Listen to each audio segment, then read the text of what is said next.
Namanganlik ikki o'spirin yigit samarqandlik fuqaroni pulini onlayn ko'paytirib berishini va'da qilib chuv tushirdi.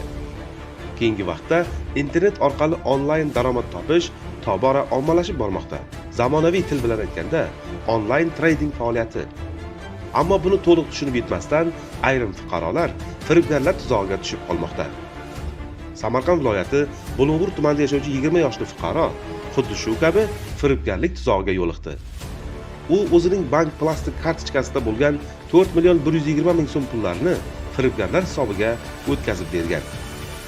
Samarqand viloyati Ichki ishlar boshqarmasi tezkor qidiruv xizmati kiber xavfsizlik bo'limi xodimlari tomonidan olib borilgan tezkor qidiruv harakatlari natijasida firibgarlik yo'li bilan pullarni uxlatganlar qo'lga olindi.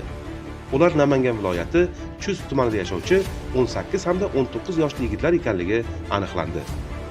Mazkur holat yuzasidan Samarqand shahri bo'yicha Ichki ishlar organlari faoliyatini muvofiqlashtirish boshqarmasi huzuridagi tergov bo'limi tomonidan O'zbekiston Respublikasi Jinoyat kodeksining 168-moddasi 3-qismi G bandi bilan jinoyat ishi qo'zg'atilib, tergov harakatlari olib borilmoqda.